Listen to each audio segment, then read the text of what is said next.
Oh, are we on? We are Oh, on. shit. We are on.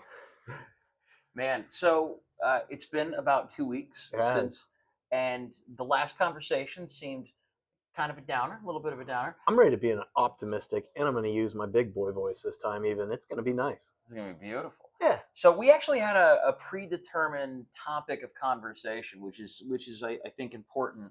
Um, Byron Noem, the husband of former Department of Homeland Security Secretary, whatever her name is, Christy Noem, um, is wants to be a woman Yeah. apparently, which there's a lot to unpack in that because it seems like living with her.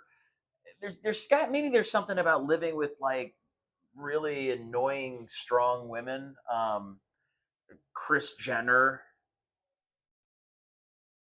Christy Nome, Mm. that makes the You just want to go get masculates men. some big lopsided titties put in. That's what it. That's where it gets you. They're like, And yeah, I don't know. The Kardashians and any any person that is Christy Nomish, I have to imagine that's going to take you some wild places, and that's exactly the guy she needs. I mean, she's who's the guy that she's got the the boyfriend, yeah the starts with an L, Lewandowski. Lewandowski, Yeah, yeah. So with him, she's got a amazing thing going there. Amazing. She has her side piece, and then she's got her actual husband who just sits like a cuck in the back, and he held that together really well in her congressional hearing before we knew that he had a thing for putting on girl suits and having talks with dominatrix on the backside. So I'm pretty yeah, I mean it's she found the right person for what she was trying to do. so now the question is, because initially, I guess, as a family, they said they needed some privacy and they were all blindsided by this. I don't think that there's a way that you don't know that this is someone you've been with for 30 years Yeah, and you don't know that they like yeah, to put on boobs. yeah. You can pick out their fart away from the dogs and the cat farts in your house. Like this person. You definitely know if they got fake titties and a wig and a dress that's not yours somewhere in that house. And he's a large man. He's not fitting into her clothes. And those were some big tits. I don't think he's fitting into her bras even. This woman knew what she was dealing with, and it just worked. It was you think about this stuff and you look back at how like JFK was able to get away with banging Marilyn Monroe, and those were the two most famous people in the world at the time, and nobody knew. There was rumblings, but it wasn't until later out that it came out that he and her had a thing going the whole time. We are in a place now where you can get away with nothing, and I do like that. I like that for fucking Washington D.C. I think that is fantastic that every time. What I don't like is that the media knew this stuff. I have to believe that they know all of this stuff. And while these people are playing the part that they're supposed to be playing along with the narrative, they're allowed to get away with anything. But as soon as they start tripping up, that's when all this stuff starts dumping out. It's like, you had all this. You had all this when you were nominating her. You knew these things. And it's like, just sit on it. They sit on it. Just like the Epstein stuff. They sit on it. And then when they want to bring it out, they bring it all out. But Once she's run her course. once she's no longer the about Yeah, the $20 million ad campaign when that happened and she started to get so 200. much It was I'm sorry, 200 $200 and million, plus. Yeah, that was 220, I believe. Yeah, 220 yeah a lot. It was a whole lot of money. for a Uh, really bad commercial. yeah, and that was the only one that I ever saw, and it looked like her dressed as the chick from Toy Story. Yeah, I thought it was AI at first because she's a welder. Now and I was like, "Oh, somebody just built a bullshit AI video for her and it's supposed to be something that Republicans are going to get excited about." It was real. She's a cowgirl, then she's a welder, then she's out there in a construction vest. It was all over the place. I think there was a hunting version of her also where she might have been out there hunting. Like it was pandering at a level that I didn't even know. I was amazed she didn't put on like the fucking war feathers and a goddamn blackface just to make sure she covered all of her bases, but she did pander to white people in every possible way she could. And you and I have both welded, right? That's Mm. something that takes incredible attention to detail. And nobody wants to wear a clean welding outfit. Like the fucking hood was brand new. The leather had no burn marks in it. Clearly, you have not used this, ma'am. That is not equipment that you're supposed to show up in looking new. You show up wearing a new stuff, people are going to make fun of you. I would purposely go take my work boots and scuff them up a little bit before I even wore them, just to make sure that people didn't think I was that guy. That's probably showing some insecurity that I shouldn't have admitted on live TV. But at the same time, that's how big of a deal it is. But they didn't have anyone on site to Nobody. like, hey, listen, hey, if we're gonna make her a welder, can we borrow somebody something or other? It's like watching the Navy SEAL movies from the 80s where they couldn't even get the goddamn patches and shit correctly on the uniforms. You're just like, they didn't even go get a private out of basic training to come tell them how to do this kind of shit. You know what? But I appreciate that because eventually that gave us Chuck Norris with double Uzis. Yeah, And and goddamn Arnold shooting an M60. Like, you can't hip fire a chain gun either. He did both of those, an M60 and oh no, didn't Jesse Ventura have the M60 and then somebody else had a chain gun? Those are both yes, weapons you cannot just pick up and go shoot from the hip. You'll have a shoulder issue after that, and probably a gun about 20 feet behind you, and people you didn't want dead, including yourself. well, but now we're talking about something completely different. In that film, those guys were mercenaries, and so I have to imagine that the highest level of super secret uh, government dudes with beards and no names that get paid to whack people In Colombia, in Colombia. definitely got some yayo running up the nose. Yeah, They're gonna be hanging on to that gun a little tighter than the average bear. yeah. He's Jesse. Plus, he's got all the Red man, tobacco in all that nicotine bunch because of he's a sexual slap, tyrannosaurus. bunch of What did slap giant tyrannosauruses have? faggots. Giant legs. I bet you. Yep, solved that one. And that's one of the many reasons Christy Noem would have had to know that her husband was trans. And I say that he is trans because he himself said that he wanted to be a woman. Mm. So if this man is so confined in his life that he can't be who he wants to be, and it's easier for him to be cucked on TV, Yeah. and in a congressional hearing. What is your relationship with Mr. Lewandowski? Why are we talking about this? This has nothing to do with the web. Let me talk about something. Meanwhile, your husband is just back in there, Just nodding, just nodding his head. not even gritting teeth. That was the thing. I could not imagine. I could not imagine my wife not being able to answer that question with a flat, solid no, and you just sitting behind her as a supportive person, like, fair answer. That's a good answer. Like, if anybody on that committee or in that room should be upset, that is the person. Okay, but now that we know that he is trans Mm. and she's getting some dick from Corey Lewandowski. Yeah. All right. So now that we've established those two things, do you think that there was an agreement between the two of them? Yeah. Listen. Okay. It's a Clinton situation. I mean, Bill's been throwing D to everybody but Hillary for the last fucking 50 years, and she's sees the path. She sees where it's taken her. I would imagine that fucking big tits Gnome, Mr. Gnome, is probably. I mean, he gets to do all this shit. He is not having to do a damn thing. I'm sure he has his own job, but for the most part, he can ride her coattails as far as he wants to and never have to work again and be able to just sit there and that. And he's got that amount of information that he is an embarrassment to her. She doesn't want that coming out. He has got all the leverage in the world to be able to continue to live his weird, fucked up dominatrix weird life that he's got. And more power to him. He's found a way to fuck the system for the guys for once. So I'll give him that one. Not a guy I want to be like, but it is kind of cool to see somebody who I don't like have her entire life blow up, and then on top of that, have her husband come out with wanting to be a woman. So it adds to the joy. It's certainly a thing that makes me happy. And the other thing is that you only see it like this is the reaction because they're Republicans. They're Yeah. conservative. Yeah. These are Yeah. the morality people. These are Jesus's friends. Yes. These are the people that are favorite book is the Bible. All of it. All of it. No, Not- I can't tell you my favorite chapter or book because that's personal. I'm not doing that. That's- I'm not limiting myself to one little bit of Psalms. I like it all. This is all of it. But there's a whole lot of not having titties as a man in that same book that they like so much. So yeah, I mean, it is an amazing place that we are in, and I am just very thankful that every day I get to wake up and just look at the shit show that is our country right now. And it's not like when you look back, it's been like this forever, but we just have so much information right now, and anything you do as a public person is going to be out there for everybody to see, as much as the media wants you to see. But then they keep getting pushed because people find little blips here and there.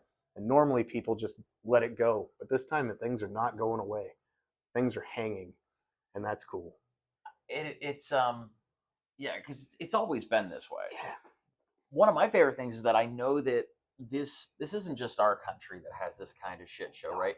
Like right now in the Islamic Republic of whatever, there is some dude who is in charge of something who is definitely living a lie. Apparently, the new Ayatollah, the one who took up after his dad, Mm. is a homosexual. Mm. That's a big deal over That's a there. very big deal. That That's gets you thrown off a building over there. Yeah, Yeah. yeah. However, things are so delicate and so tough over there that this man can't live his truth, although everyone in the circle knows that's his truth. Yeah. It's a Yeah. pickle, man. I think we should try and I think that we could solve a lot of the issues that we have internationally, perhaps, if we can find out where the Ayatollah is and maybe get him with Byron. That might Mm. be our solution. That is an amazing come around, buddy. Damn right. That's I don't even have words right now because that just came in and rearranged everything. Like I thought we were just talking some crazy talk here, and then when you actually pulled that back into the full circle, I got real. That's good. Yeah, That's really good. you give these two cats a weekend in Amsterdam, and I Mm. mean like '90s Amsterdam. You give these gay dudes poppers. Mm-hmm. You let them go do whatever they want to do, right? But let them be themselves for a weekend.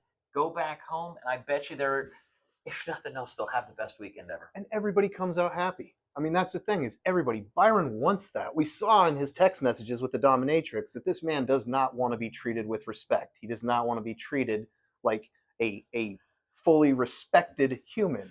He wants to be treated like shit. You got these poor little 16-year-old, 17-year-old girls that get goat roped into, oh fuck, now I'm on some fat Shaw's fucking yacht in the middle of the Mediterranean with no international laws to protect me. That poor girl's about to have her life ruined. Fucking Noem, he wants to be out Send there. Byron. Byron wants a piece of that action. That is his Disneyland. He wants that fat Shaw just grabbing him by the ears and just slamming his head into a pillow and giving him hell.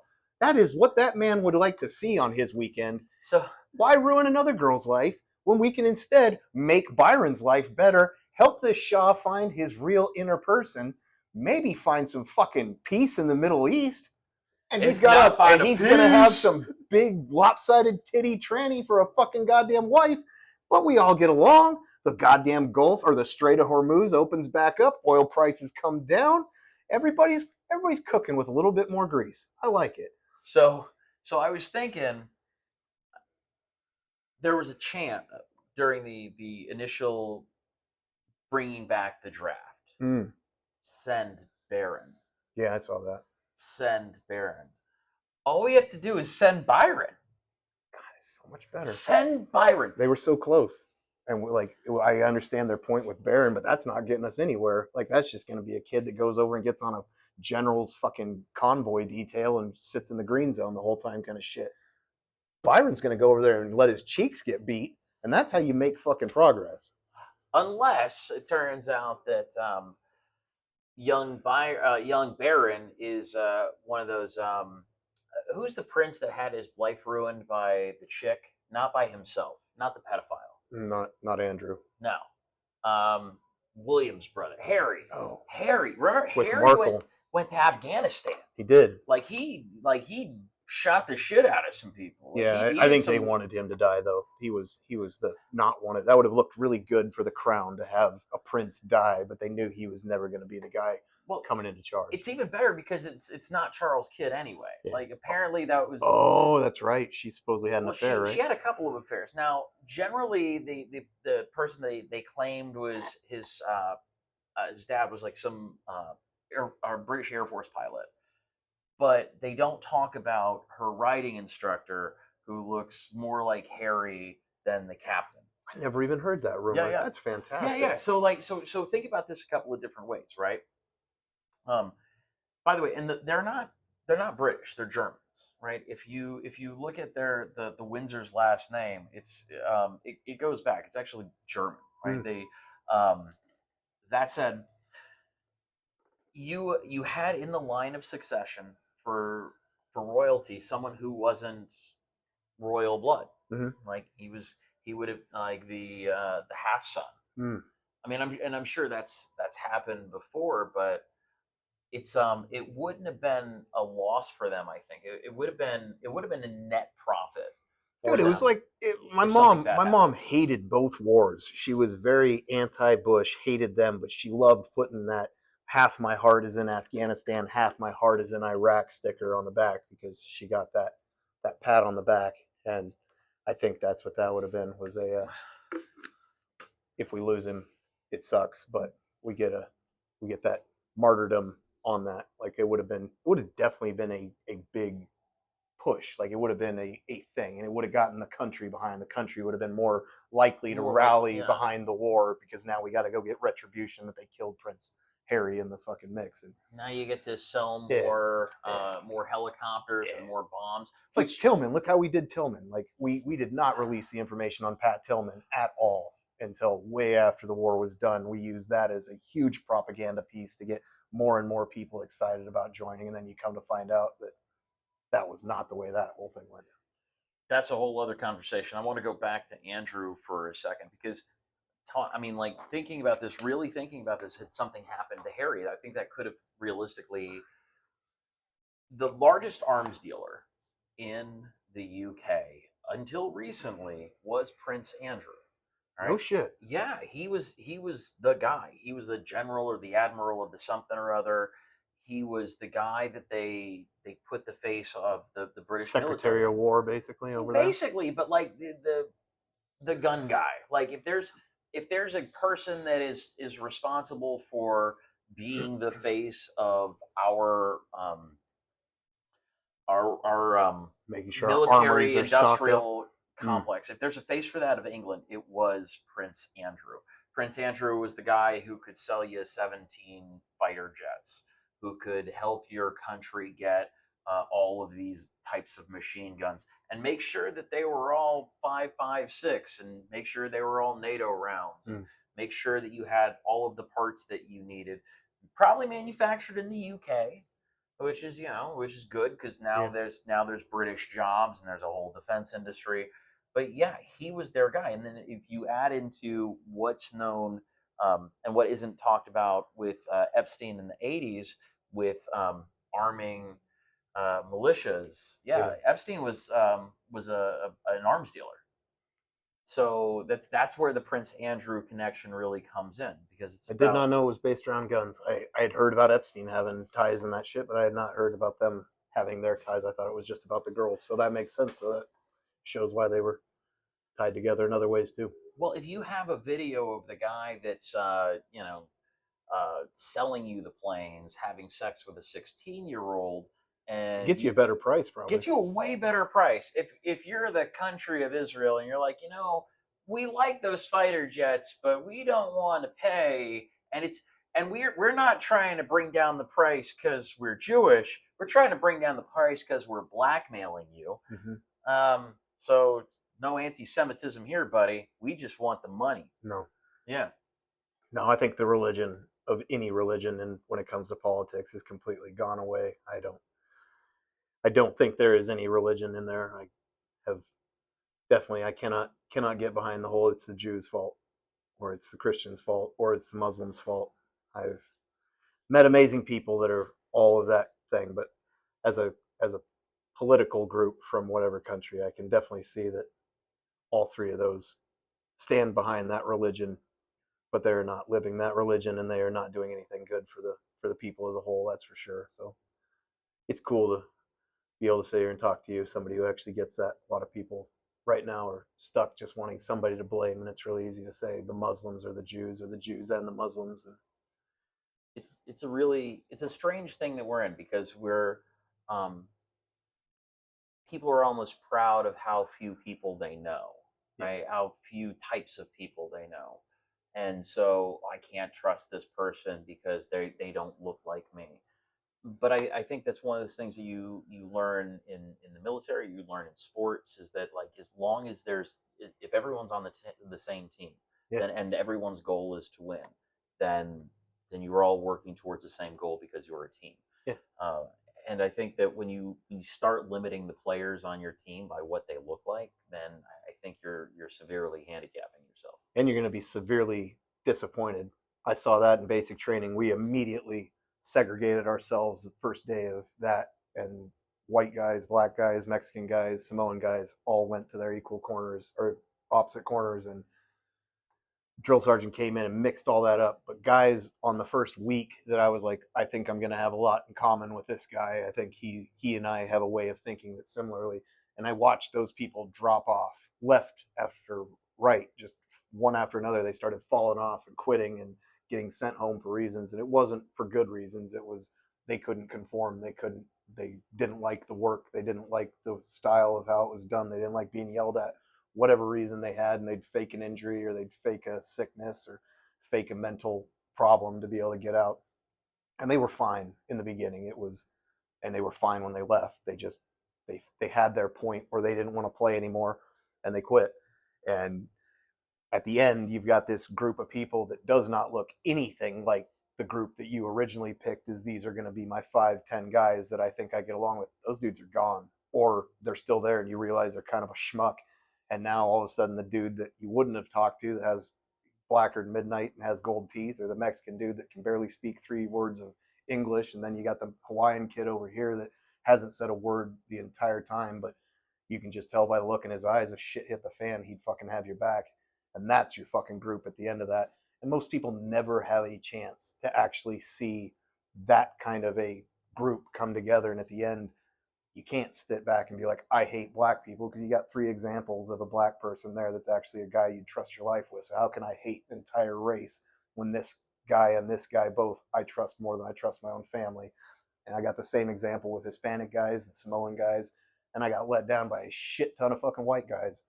A few of the fucking white guys that stepped up were also guys that I wouldn't have expected. The Dungeons and Dragons kids were 9 out of 10 times that kid would fucking do anything to prove that he's not just some pussy dork, that he actually has some balls, and to actually have a chance to show I'm not afraid. And that's an amazing fucking thing to see. He's a Dungeons and Dragons dork. He's been dying to shank He's been, somebody. they like blood more than most. It's like, Yeah. No, the ones that I saw actually wash out the fastest were like the high school jock kids. They a lot of times were the ones that it either didn't go as hard as they wanted it to go, or it wasn't as much of a hoorah when they got their win as they wanted it to be. They're so used to that championship. Well, like, you do something good in the military, nobody gives a fuck. You do something bad, they give a huge fuck. And that's so opposite of what they're used to. They're so used to being patted on the ass and, come on, champ, you can get it next time. And then when they do win, it's fucking party streamers and beer and girls and everything's great.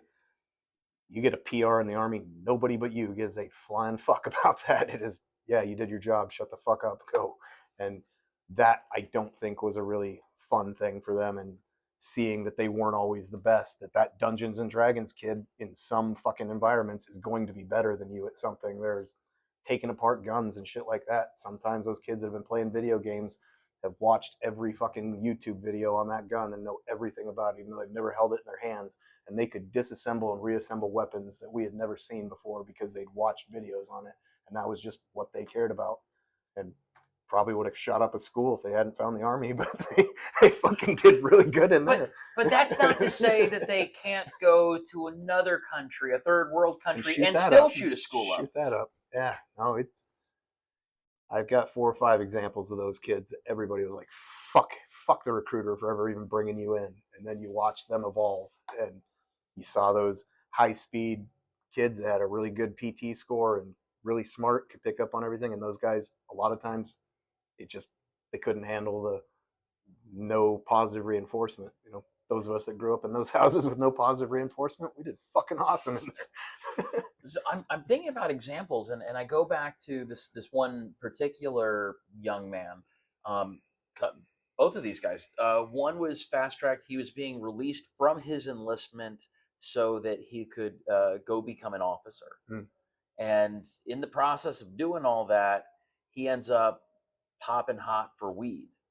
And it's like you have everything lined up. It's like but you need to sabotage yourself. Like you need because you just don't want to be there anymore, or Yeah. you're too smart for the situation, or whatever it is, or you get swept up into something bigger, trying to be the big man on campus that you were, and that's when you end up with guys like it became a big thing at one of the bases where guys were smoking spice, Mm. and folks were getting like real jail time in Mannheim for smoking spice, which is a weird thing because it was a thing that was legal. Yeah. But there's something about that. I don't know, that being in that kind of place where it's like, yeah, if you're used to positive reinforcement and you're used to all of the attaboys, they don't come nearly as hard and they don't come nearly as often as they do in the civilian world. Because it's weird in the civilian world, you are cheered on for doing a C job on everything just because someone showed up, which means a couple of things. You have If you do a little bit better than a C job at anything, you'll do really well. Yeah. That's where our bar is, and that's another reason China's going to beat us. Yeah. But we are. I think we've become too accepting of mediocrity, Yeah. but not just. It's a really weird thing because we don't see it in ourselves. Like for me personally, I was like, oh, I'm doing great, I'm doing this, I'm doing that, but I know in my heart, like I can be doing everything that I'm doing better, at least a little bit better. If I'm at home in bed at 11 o'clock, I know I didn't go as hard as I could have at jujitsu, or I didn't go as hard as I could have at the gym, or I know I could have made more phone calls, and I guess I don't know. I don't know what I'm saying with that, other than just making observations about myself, because I think that that's part of accepting and acknowledging the failure, right? Acknowledging also what you're calling a failure, find out if it's really a failure. Are you comparing yourself to what makes you happy, or are you comparing yourself to other people? Because I did that when I had this place plus the well business, and I was like, but I'm not Sean Cood. I don't have three other rental companies out there. I don't have a septic company on top of a garbage company, on top of a shipping company, on top of a building company. The dude's he's either got storage units, he's got actual rental houses, he's got rental properties with like the Fastenal and all those up and down the Anytime Fitness, the Walden Brothers place. All those places are his buildings that he rents out, the, everything. And like he's only 5 to 10 years older than me at most, and that dude is on everything. He's got his hands in everything. And when on Saturdays I'd be out there working, and he'd pull up in a shit pump truck because all his people were busy and somebody needed it, and to him, that's $300 I'm going to lose out on if I don't go out there and get it, and I'm going to have an unhappy customer who's going to tell other customers don't go with them, they don't show up. He was that kind of a guy to where he does that, and he's happy, and how he does it, and how he has found his balance in it. And that's how, and I thought I could never find the balance though. I could never find that balance, even just with this and the water well company, the gym, and the family life. I was always failing somewhere. I was always putting in too much effort on one of the three and not enough on the other two. I was always messing something up. I'm finding now that I'm really okay with just the gym. I make enough money to live my life happily and do the things that I want to do. I get to come in here and just talk to whoever I want to whenever. You coming in today and saying, let's do a podcast. We didn't have that on the schedule.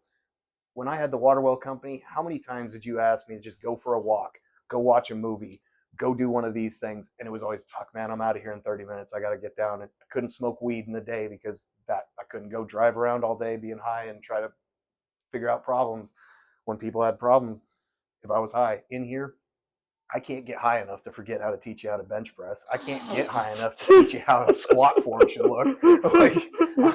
Like I'm able to stay in my zone in here. I'm not doing anything where I'm going to be a menace to the outside world driving around. I can just come in here and be high, be happy, fucking helping everybody. When I'm out here scrubbing shit out of the toilets, I'm still happy. I'm in here doing what I want to do.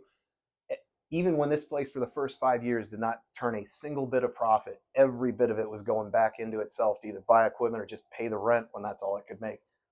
I still liked being in here more than I liked going out to my $4,000 a day job of the water well company, because that just wasn't my passion. It wasn't my happy place. And up that company. I haven't forgot how to do that job. All I need to do is get $100,000 together to buy a new truck, and I could be right out there making that money again, working 6 days a week, 12-hour days all over again. And there is nothing in me, even though that's a $500,000 a year guaranteed extra chunk of change in my bank account. I don't want that. I don't want 500,000 a year enough to go spend 6 days a week not being able to say hi to my friends, not being able to work out when I want to, not being able to see my wife and dogs when I want to, having to go deal with people that I don't really like that are not going to be, because the wintertime was actually fun. Summertime, it's a bunch of fucking people that are not from here that come up that talk to you like the help, treat you like shit, don't treat you like you are actually somebody that's even a human. And I hated that. I hated being talked down to. It's at the end of the day, all you got to do is cash the check and say, fuck that guy. But I didn't like it. In here, people are nice. They come in here, they're not having a bad problem there. People are out of water. They can't flush a toilet. They can't take a shower. They're late getting to work now. So they're already in a bad fucking mood. Here, people are in a good mood. They're coming in to do something they want to do. They want to give me their money. Those people didn't want to give me their money. They have to give me their money so they can flush a toilet again. But that wasn't what they planned on. They didn't plan on a $2,000 fuck up in the middle of their Wednesday. So you're just going into something that's not a lot of fun. With what you're doing with realty, like, people want that new house. You're making, even if it turns around in a couple of years and it's not the choice that they should have made in the long run when interest rates come down or the fucking market pops or Whatever whatever. the thing happens, yeah. But at that moment, when you sign that paperwork with them, they're having a better day than when the day before. They're getting to move into, at that moment, their dream home, hopefully. And it's just a different attitude than if you're working for the fucking IRS. Like, it's the same job. You're coming in every day. You're doing the best you can, but you're shitting on people's lives. You're making people have a bad day, and it's still just a job. But that's the thing. Like, look at what you're calling a failure, and like, but you get to spend this time with your kids when you want to. You get to come in here and talk to me about this. You get to come to the gym when you want to. That freedom, it's got a price. And that's something that's really tough with my wife. Like, she's always been about, we got to make money. We have to have money.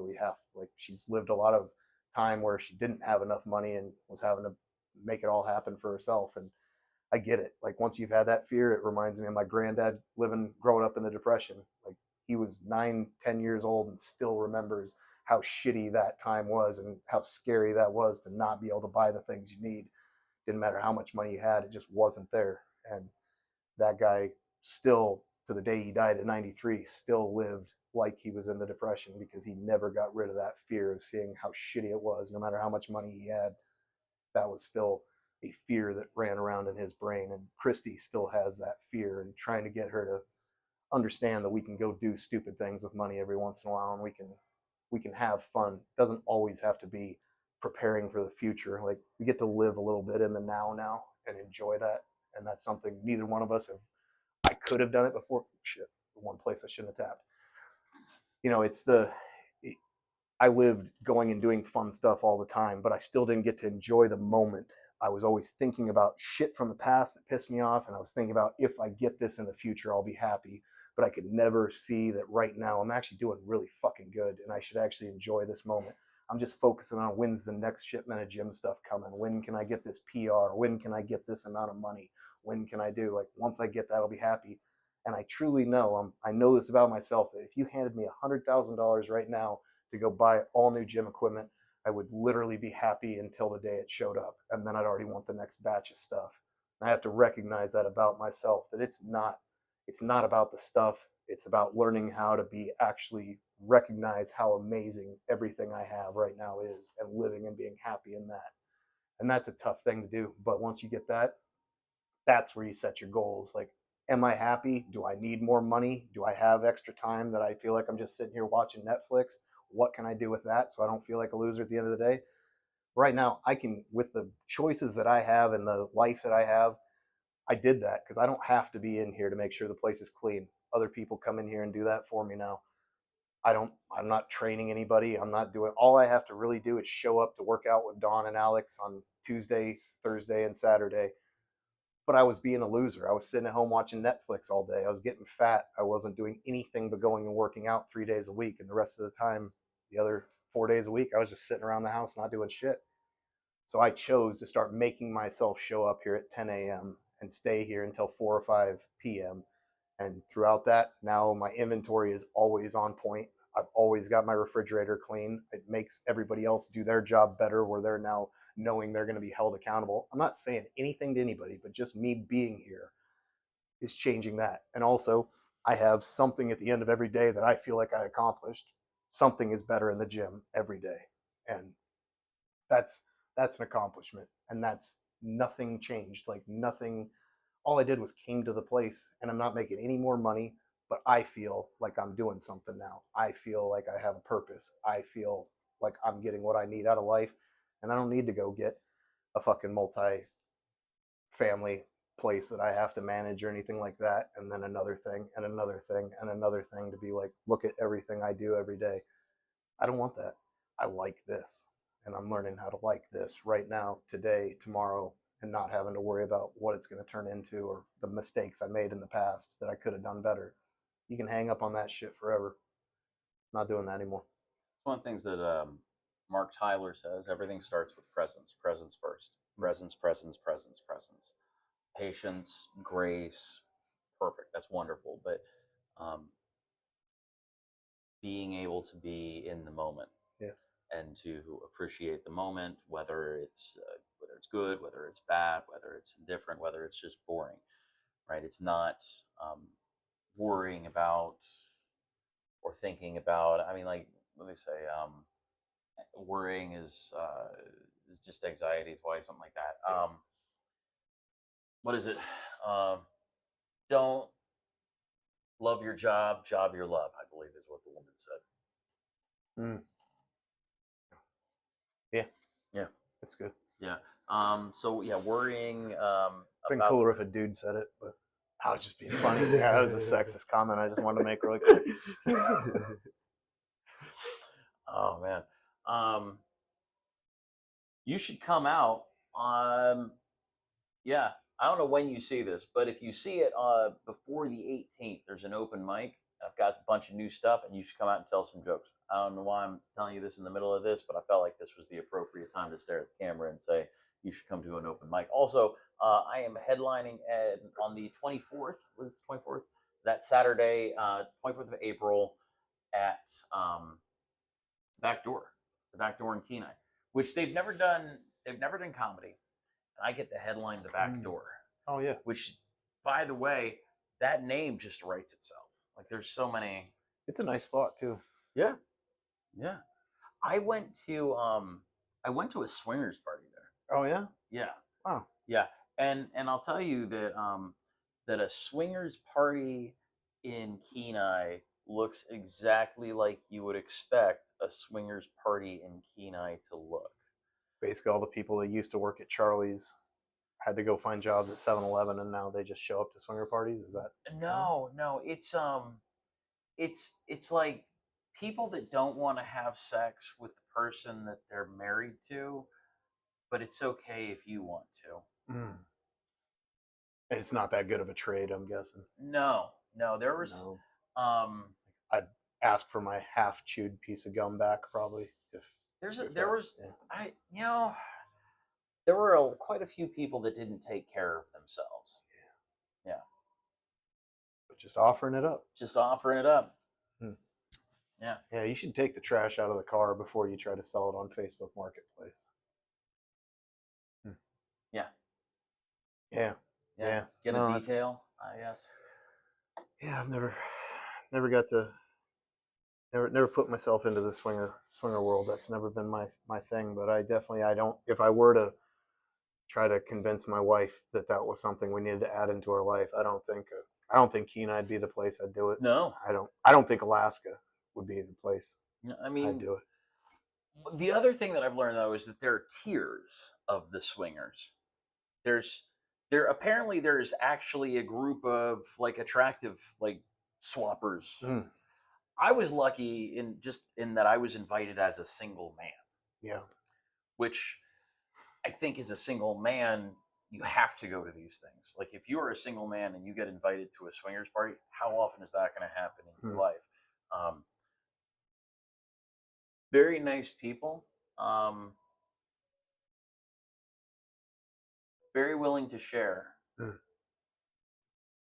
Yeah. but it's like sharing a chewed up um, peanut Dog. butter and jelly sandwich. Like, Mm. you want some of this? I mean, I I do not. my Capri Sun leaked onto it, so it's real soggy, and I don't want that at all.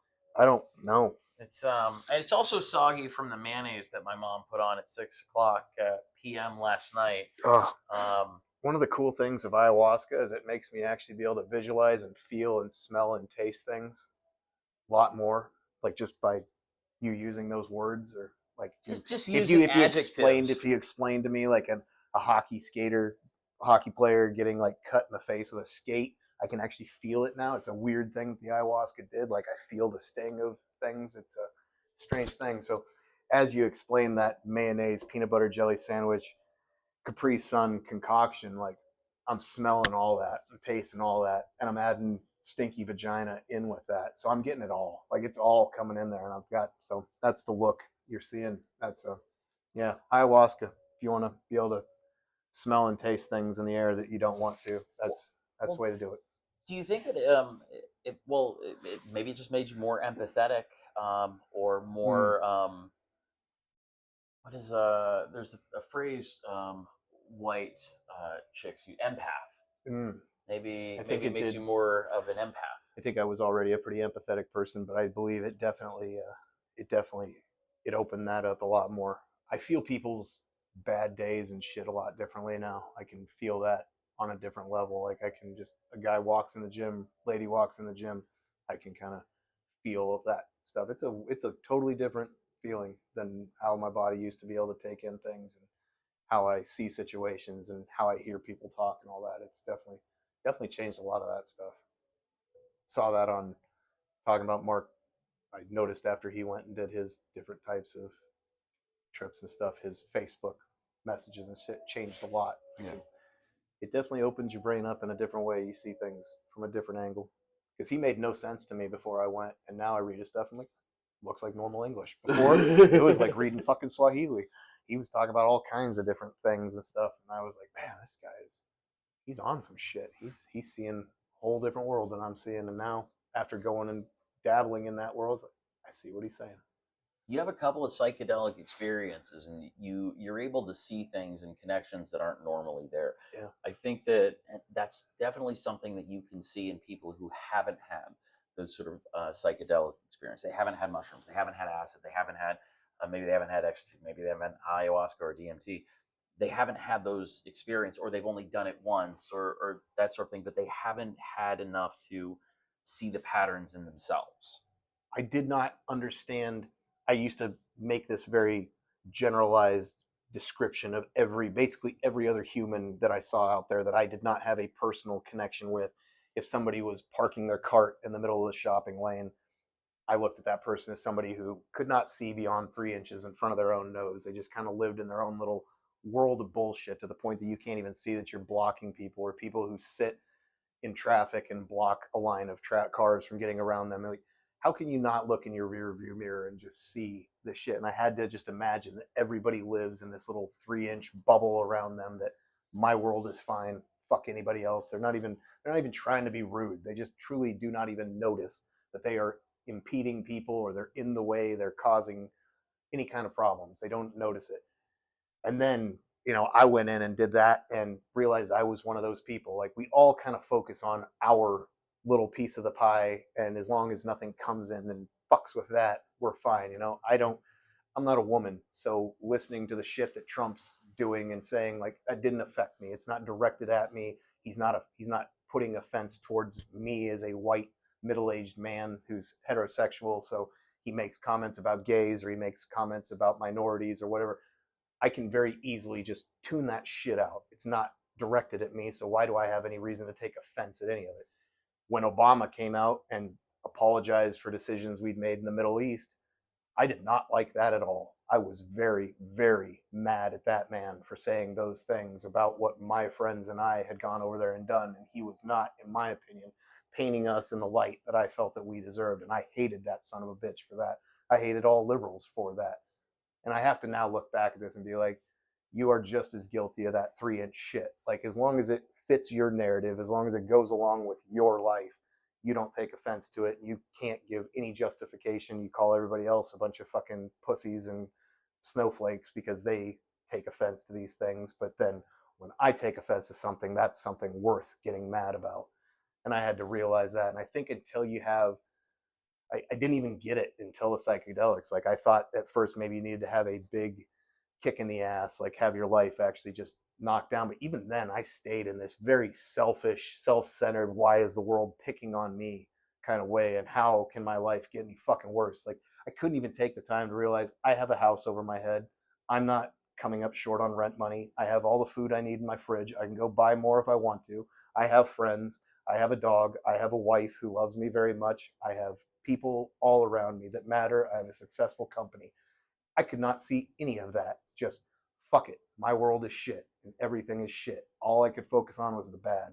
And that is that is where a lot of people will stay. And until I went and did that psychedelic, and you have always been a person that has had even more rough shit thrown at you than I had thrown at me. And you kept a positive attitude through the whole thing. Our divorces were almost identical. Yours might even be rougher than mine. And you kept a positive attitude through the whole thing. It's all about perspective and how you did it. And I don't know, because you dabbled with shit in the past, that you were able to see things in a better mindset, or if that's just you. But that's always been you as long as you've been in my life. You've always been able to just take things, not get too excited about it, not work on emotion, not get excited and flip the fuck out and get yourself in any kind of trouble. You know, there's all kinds of ways that those situations, any reasonable person could look at that and say, you had every reason to go make a fucking dumb choice, and you didn't. If I wouldn't have had Christy there to put the brakes on me a lot of times, I don't think I would have been strong enough on my own to not make bad choices and not go and actually get mean with people. And that's something that I had to actually learn about myself and see about myself and see just how fucking self-centered I was and how self-absorbed I was. And that's something that I think a lot of people, until you go through that, it just sounds like a bunch of gibberish. It's the same as what we're talking about with perspective and being happy in the now. It's common sense shit that everybody gets told all the time. Don't focus on the past, don't worry about the future, just be present and work on the now.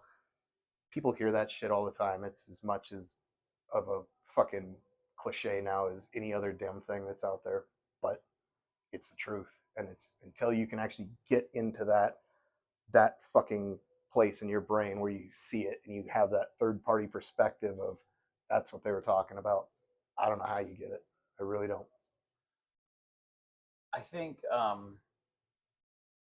for me, at least during the very early part of my divorce, I was in Austin, Texas, and I had taken some mushrooms, and I knew that whether or not my wife and I ended up back together, that I need to go as hard as I could at both real estate and comedy.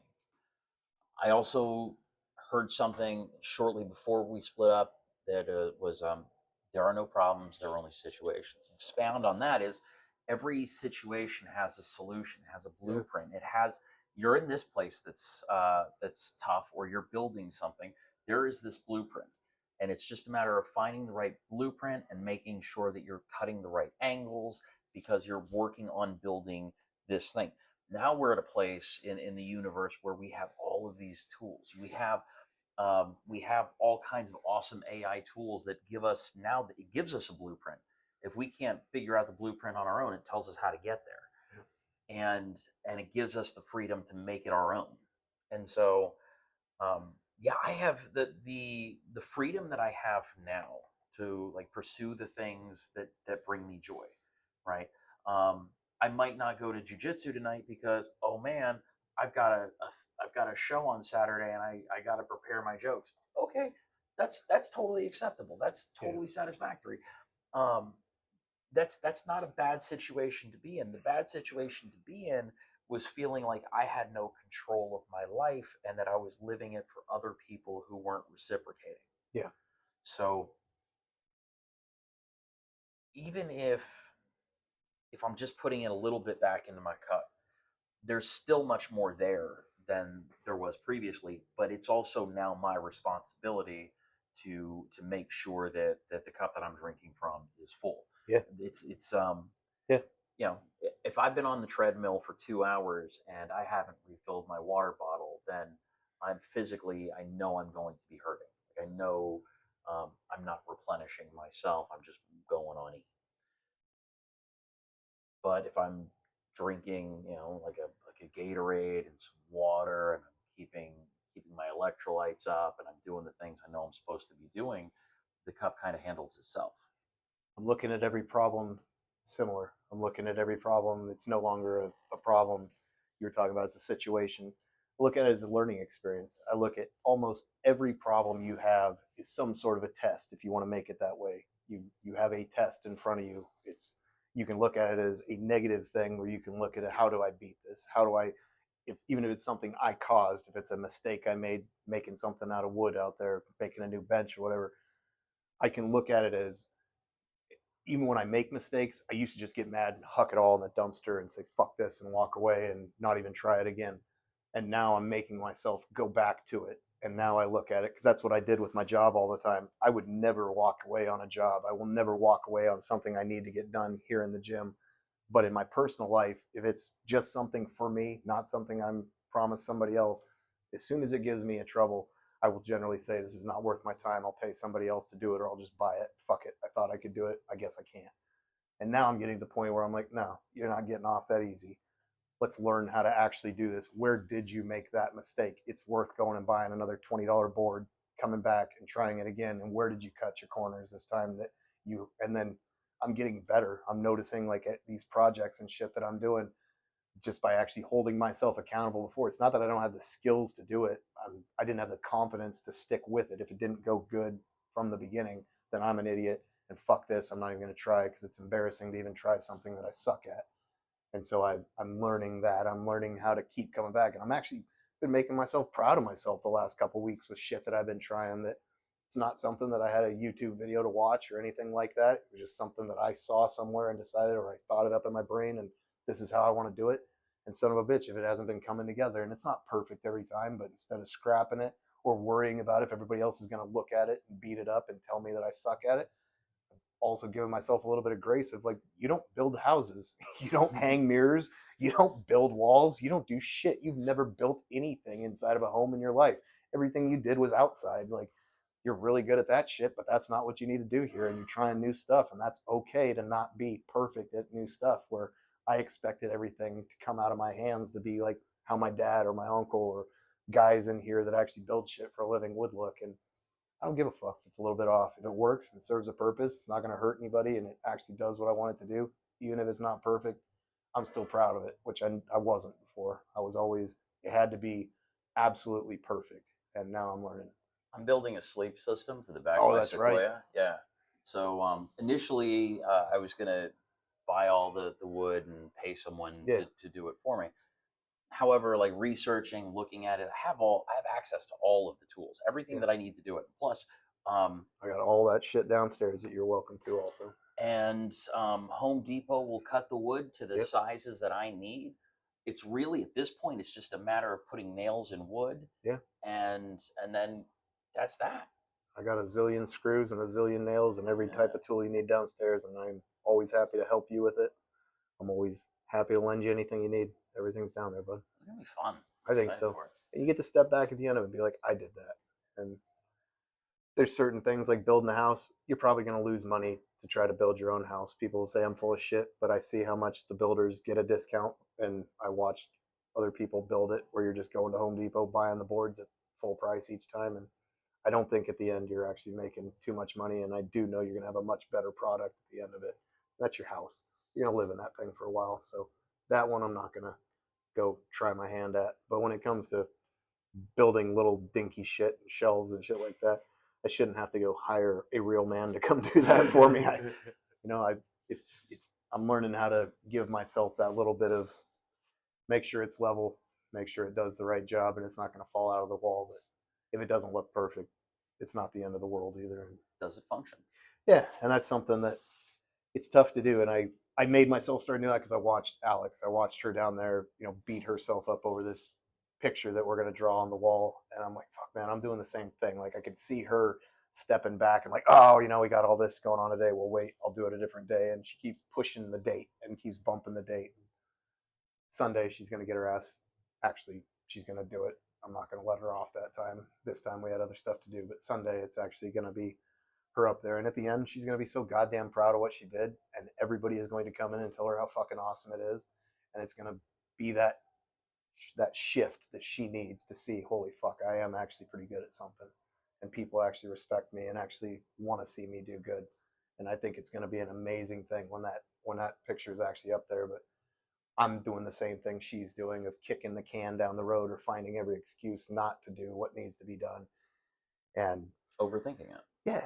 Yeah. Like holding yourself to a standard that nobody else is holding you to, holding yourself to something and thinking that you are not going to do good and everybody's going to think you're stupid, and realizing that was something else I saw at the ayahuasca thing. Like, I was so afraid to be sick in front of other people, and I was so afraid to cry in front of these other people. And the ayahuasca on the third night would not let me feel better going out and puking in the trees and crying away from everybody else. It made me do it right there in the group. And as I'm sitting there sobbing over my granddad and my sisters and my friends and all that shit, and throwing up in a bucket in front of everybody, I looked around and not one person was looking at me.